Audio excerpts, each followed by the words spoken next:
આપણા ત્યાં મૂર્ખાઓની કમી છે નહીં. અશ્વત્થ સર્વવૃક્ષાણામ દેવર્ષિણાંચ નારદ. એટલે પીપળાઓમાં બધા વૃક્ષોમાં મારું પીપળાનું વૃક્ષ એમાં મારું સ્વરૂપ છે. પવિત્ર ગણવામાં આવ્યું કહેવાનો મતલબ. આમ તો તમામે તમામ પવિત્ર છે, તો પવિત્રમાં ઉત્તમ પવિત્ર કોણ? તો કે આ એમ માણસોમાં બુદ્ધિમાં. એક વાત કરો, માણસો છે આપણે બધા મનુષ્ય જાતિ, એમાં આપણે કેમ બેસ્ટ ક્વોલિટી આની છે, બેસ્ટ આ છે એમ નથી કહેતા? એને વિભૂતિ કહીએ છીએ. કેમ? તો કે હી નો ધીસ પર્સન. આ બધું એને રિસ્પેક્ટ આપો. કેમ કે આની પાસે નોલેજ છે, આની પાસે જ્ઞાન છે. બધા જાડી ઝાકડા નથી કહેવાનો મતલબ. બધા જેવો નથી આ માણસ. આની પાસે કોઈ વિશેષતા છે એટલે રિસ્પેક્ટ આપે છે, એને જ્ઞાન મળે છે. અને જ્ઞાનનો લાભ પછી સોસાયટી લે છે, એનો સમાજ લે છે. કહેવાનો અર્થ એ છે અહીંયા વિભૂતિ શબ્દ પ્રયોગ કરો. વિભૂતિ ચાલી રહી છે. ઓકે. દેવર્ષિણામ નારદ. દેવર્ષિઓ જે છે બધા, એમાં નારદ હું છું. નારદ મારું સ્વરૂપ છે.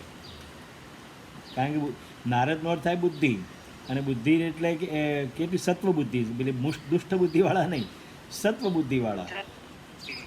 નારદ એટલે તમને જાગૃત કરવા આવે ઓચિંતાનો, આમ છે નહીં તેમ છે નહીં. પણ જો ખબર ના પડે તો એ મૂર્ખતા કે આ વળી નારદ વેળા કરે. નારદ વેળા નથી હોતી એકચ્યુઅલી, એ તમને એલર્ટ કરવામાં આવે છે. નારદનું આખું તમને નારદનું પુરાણ છે ને નારદનું ભક્તિ સૂત્ર છે, એ તમે સાંભળો ને તમે એમ થાય કે ઈશ્વરભાઈ મજા આ ગયા, અભી મુझे કુછ નહીં કરને કા હે. એટલું સરસ ભક્તિ સૂત્ર છે એમનું. એક એક મોટા મોટા વાક્યને એક એક વાક્યમાં એમને બધી મોટી ફિલોસોફી આપી દીધી છે. નારદનું ભક્તિ સૂત્ર કહેવામાં આવે. શું કહેવામાં આવે છે? નારદ ભક્તિ સૂત્ર. આ તો ભાઈ રત્નોની ખાણ છે આ ભારત દેશ, સામાન્ય નથી. મહારત્નો ભેગા થયા છે અહીંયા આગળ. ઉચ્ચૈશ્ર ગંધર્વાણામ ચિત્રરથ. ગંધર્વ જે એમાં ચિત્રરથ હું છું. સિદ્ધાનામ કપિલો મુનિ. જે સિદ્ધ લોકો છે એમાં કપિલ મુનિ હું છું. કપિલો મુનિ. બરાબર. ઉચ્ચૈ શ્રવમ અશ્વાનામ. ઉચ્ચૈશ્રવસમ અશ્વાનામ. ઉચ્ચૈશ્રવ નામનો ઘોડો એ હું છું. અશ્વાનામ. હા, ઉચ્ચૈશ્રવા નામનો ઘોડો એટલે ઇન્દ્રનો હતો, પછી અર્જુનના હતા. બરાબર. એ બધા ઉચ્ચ પ્રકારના અશ્વ કહેવાય. હા, ઉચ્ચ પ્રકારના. દરેક વસ્તુમાં શ્રેષ્ઠ વસ્તુ બતાવી છે અહીંયા, વિભૂતિ બતાવી છે. ધ્યાન રાખજો કે સુપ્રીમ પાવર જે છે that is my self and mind. બધી વસ્તુ હું છું એમાં. એમ ભાવ છે ભગવાનનું કહેવાનો અહીંયા. ઐરાવતમ ગજેન્દ્રાણામ. હા, ગજેન્દ્રાણામ. ઐરાવત નામનો જે હાથી છે, ઉત્તમ પ્રકારનો હાથી, તે હું છું. ઐરાવત ઇન્દ્રનો. ગજેન્દ્રાણામ એટલે હાથીઓનો. નરાણામ છે નરાધિપમ. મનુષ્યોની અંદર જે છે નરાધિપ, રાજાઓ હું છું. રાજાઓને આપણા માટે, આપણે તે દેવનો અંશ કહેવામાં આવતા હતા રાજાઓને પહેલાં. રાજા મહારાજાઓ હતા ને. હા, એટલે સારા પ્રકારના. બધા પાંડવ કૌરવોવાળા નહીં, કૌરવોવાળા નહીં. વાસ્તવમાં રાજાઓ પણ હતા, તેમાં દેવતાઓનો અંશ હતો. આમ આ વસ્તુ સાચી છે, પણ ધીમે ધીમે ધીમે ધીમે યુગનો પણ પ્રભાવ પડતો હોય છે ને માણસમાં. આજે મનુષ્યની અંદર આપણામાં પ્રભાવ નથી પડતો કેટલીક વસ્તુનો, વિચારોનો. આપણે પણ લેવલ ઉપર ગયા પછી કેવા લેવલના. હા, એક્ઝેક્ટલી. એટલે કહેવાનો અર્થ શું છે કે રાજા હોય તો ગમે તે હોય, રંગ ગમે તે હોય, પણ એને સમયનો અને કાળનો પ્રભાવ એના પર પડે જ છે. એટલે 1-2 સ્ટેપ નીચે પણ આવે છે, હાઈ હોવા છતાં પણ.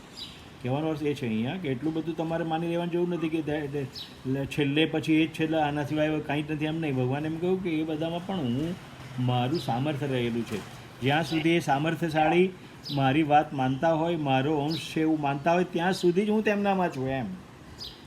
હે પરમેશ્વર, તમે આ રાજાપણું મને આપ્યું છે, તમારા દ્વારા આપેલું છે, તમારી કરુણાનું છે, તમારા અંશ સ્વરૂપે મને પ્રગટ થયું છે, એટલા માટે હું રાજ કરી રહ્યો છું એવું માને તો એના રાજામાં ભગવાન કહે છે હું છું. એમ નહીં કે પછી ગમે તેવા છોતરા ઉખાડી નાખે લોકોને, પછી લૂંટ કરે અને ધમાલ કરી મૂકે ને 25-50 રાણીઓ રાખે ઘરમાં, બધું વૈભવ ને બધું અત્યાચાર કરે. ધેટ ઇઝ નોટ આઈ એમ. પણ એની અંદર જે મેં સત્વ મૂકેલું, એ સત્વ તું ભૂલ્યો એટલે તું માયાથી માર ખાધો, માર ખાધો, તારો પણ વિનાશ.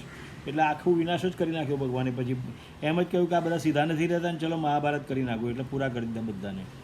એકે નહીં ના રહેવા દીધો, બધાને સાફ કરી નાખ્યા. ઐરાવતમ, હા, ઐરાવત નામનો હાથી હું છું. નરાણા મનુષ્યના નરાધિપમ એટલે રાજા હું જ છું. એટલે તો આપણા ત્યાં તમને ખબર નથી. રાજાધિરાજાય પ્રથય્ય સાહિને નમો વયમ વૈશ્રવણાય પુરમહ્યે સમે કામાહં કામકામાય મહ્યમ કામેશ્વરો વૈશ્રવણો દધાતુ.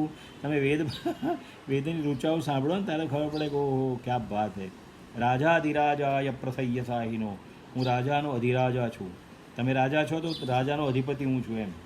ધેટ ઇઝ વૈભવ, ધેટ ઇઝ વિભૂતિ, ભગવાન શ્રી કૃષ્ણ. સમજ્યા તમે? અહીંયા પ્રમેશ આ રીતની વાત કરે છે. રાજાનામ અધિપતિ, મહારાજા હું છું. એટલે તો મહાયજ્ઞો કરતા હતા, પેલો ઘોડો છોડી મૂકતા હતા ને, હવે આને પકડે અને જે જીતે તે રાજા થશે, અન્યથા હું છું એમ. એમાં અભિમાન નહોતું, પરંતુ બધાને પોતાની સાથે રાખવાનું કાર્ય હતું. કોઈને કંઈ દબાવી દેવાના કે મારવાની વાત હતી નહીં. અત્યારે ઈરાન બિચારું એમ કહે કે હું મારા માટે બનાવું છું, તો પેલા એ કહ્યું નહીં, તારે નહીં બનાવવાનું, હું મારી પાસે છે, હું તને તોડી નાખીશ ને ફોડી નાખીશ. આ બધું અત્યારની વિચાર કરીએ છીએ તો બહુ ખતરનાક આવે છે વિચારો, રહેવા તો બોલવાનું નહીં.